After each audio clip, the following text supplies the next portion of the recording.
Senador Girão, foi nosso governo que mandou chamar a polícia para prender quem estava roubando os aposentados. Foi o presidente Lula, o nosso governo, e a CGU que mandou chamar a polícia para prender os aposentados. Vez, vou dizer diversas vezes, se vai dizer diversas vezes, mas não bate com a realidade. Bate, sim, senhor. Não bate com a realidade porque foi a imprensa brasileira que descobriu isso aqui lá atrás. A imprensa brasileira... Da mesma forma que o Mensalão e Petrolão, que o senhor disse que o seu governo acabou com essa farra. Acabou mesmo. Mas o seu governo no Mensalão, no Petrolão, parece que fez parte dessa farra.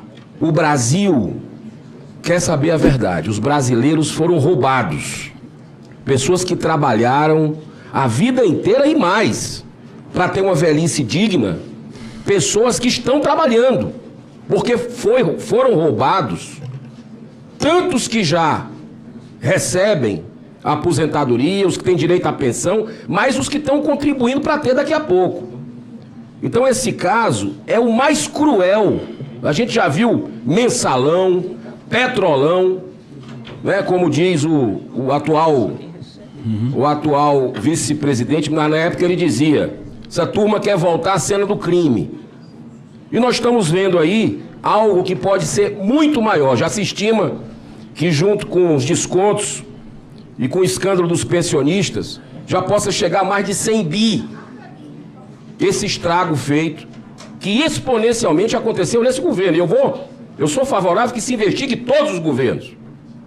Eu acho que nós temos o dever de fazer essa CPMI, assinei e espero que na próxima semana o presidente dessa casa, que estava viajando com Lula e deu uma esfriada a esse assunto nessa semana, que a gente possa colocar em votação. Mas eu quero perguntar uma coisa para o senhor. O senador Sérgio Moro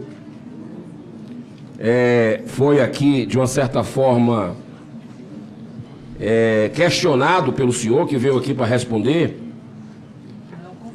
E no governo que ele fazia parte, governo anterior, houve aqui um projeto de lei de conversão, número 11 de 2019, para endurecer.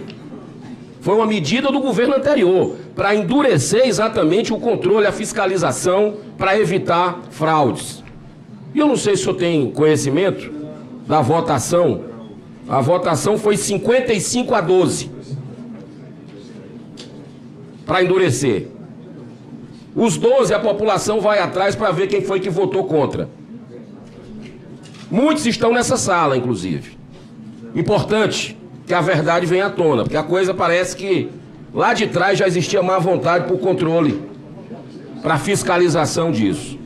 Eu quero dizer também o seguinte,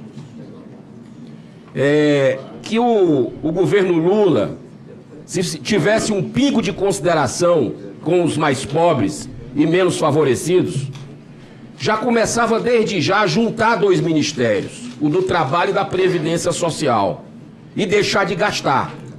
Gastar com viagem, gastar com vingança, como estão acostumados a fazer com os adversários políticos, e devia aproveitar e fazer o dever de casa. Eu estive na sua terra, senhor Volney, semana passada, fui convidado pelos vereadores Felipe Alecrim e Eduardo Moura, e fiquei impactado com o que eu ouvi dos pernambucanos.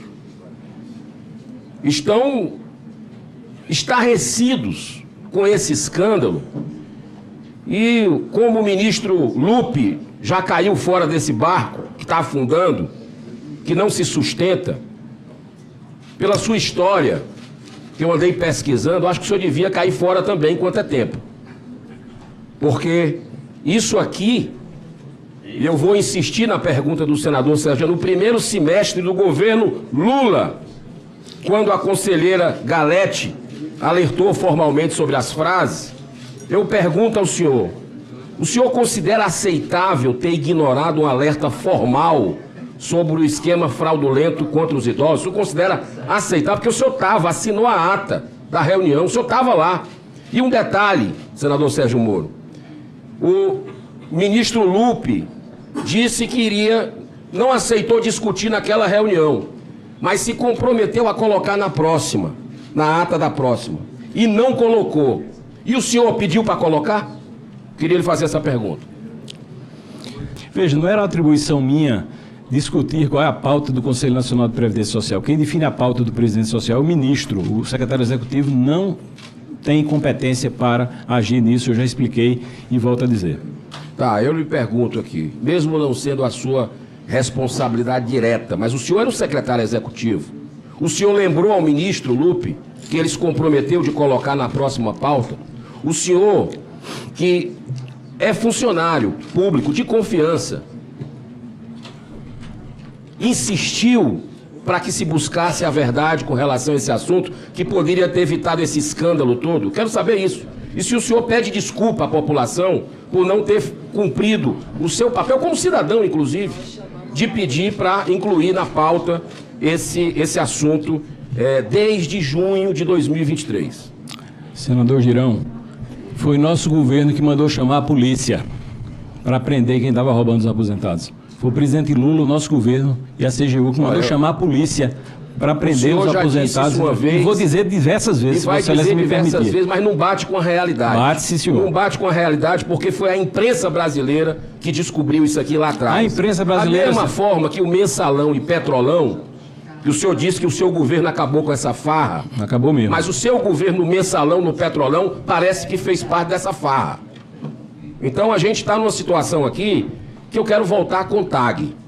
Em julho de 2023, ou seja, um mês depois do alerta de fraude dado pela conselheira, que ficou na gaveta, apenas um mês após a alerta, o senhor se reuniu oficialmente com a CONTAG, uma das principais entidades investigadas por aplicar descontos fraudulentos aos beneficiários do INSS. À época, a entidade era presidida por Aristides Veras, irmão do deputado Carlos Veras, do PT de Pernambuco, cuja base política está diretamente ligada à ANTAG. Aliás, eu não vi um pio do deputado depois desse escândalo. Manifestação eu não vi, eu não sei se o senhor viu, mas eu não vi a manifestação. Está caladinho da Silva. Eu pergunto para o senhor consultou os antecedentes dessa entidade antes da reunião? Por que manteve um diálogo institucional com investigados mesmo após esse alerta formal? O senhor reconhece essa omissão? Como justifica a manutenção de repasses públicos a essas entidades diante de tantos indícios e vínculos políticos? Senador, eu recebi a CONTAG como recebo qualquer outra associação. A CONTAG tem um trabalho no Brasil inteiro, na agricultura familiar, quem conhece sabe, e eles foram levar um convite para um encontro da terra, algo assim. Foi apenas uma visita de cortesia.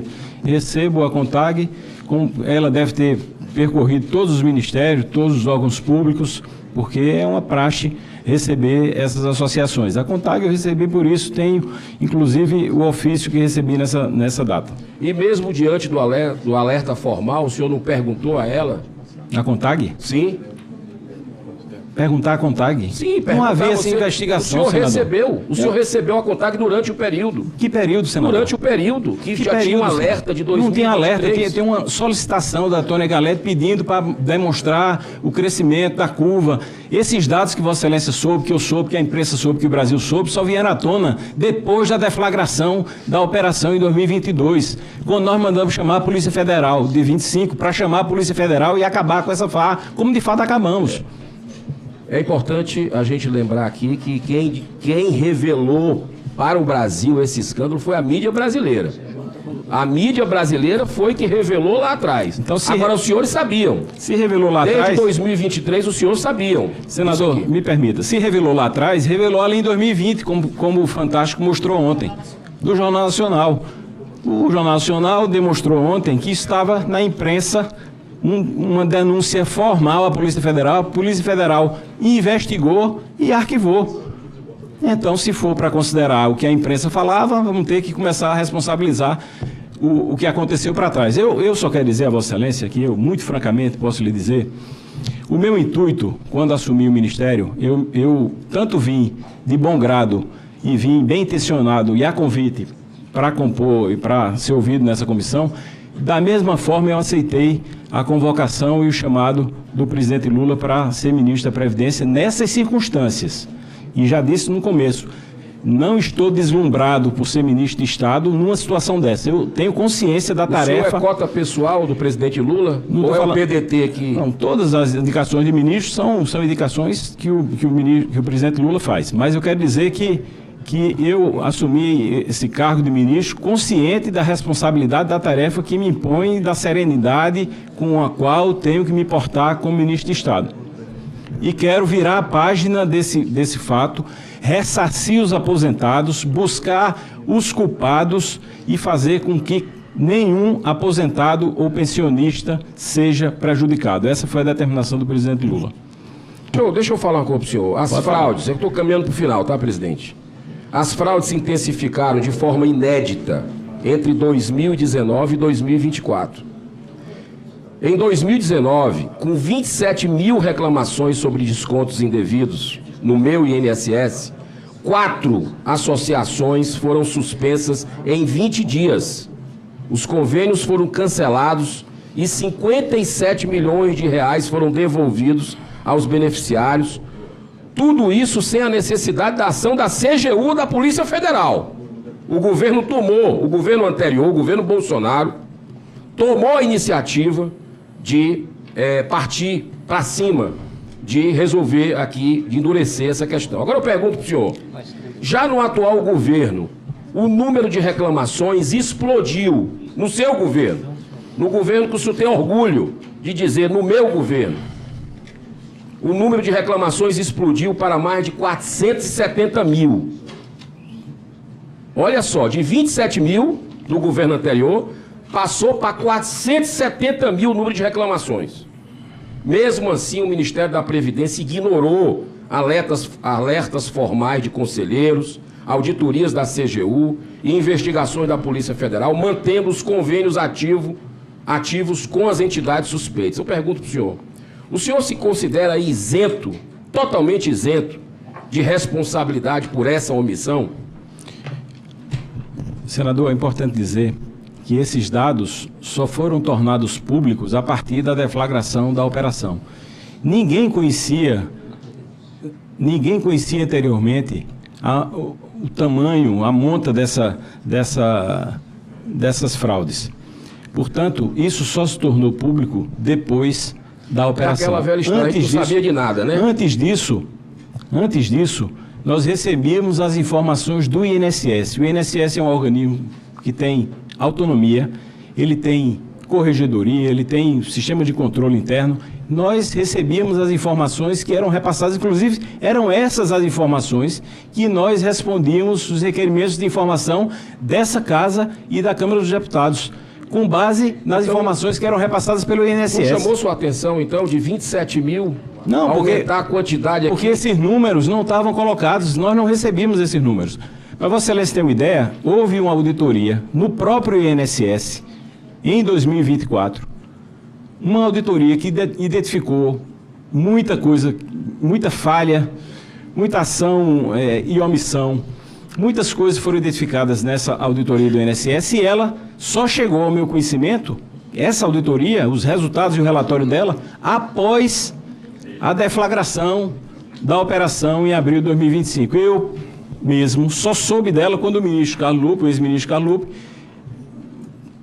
estava com ela em mãos na última reunião do Conselho e eu disse que auditoria é essa, que eu não conhecia. Ele me passou, disse eu soube no final de semana. Então nem o ministro Lupe, ex-ministro Lupe, nem eu tivemos conhecimento sequer dessa auditoria que foi gestada dentro do próprio INSS. Não sabia. Não tinha conhecimento. Claro que não, estou reafirmando aqui. Para encerrar, meu querido senador. Falta de transparência e omissão de dados públicos. O senhor pode garantir que todos os acordos de cooperação com entidades suspeitas já foram revogados? Foi uma determinação, esse foi o primeiro passo que essa operação, que essa força-tarefa foi composta pelo Ministério da Previdência, AGU, CGU e Dataprev, tomou, foi suspender todos os ACTs. E o Ministério já está publicando ativamente os dados das entidades conveniadas?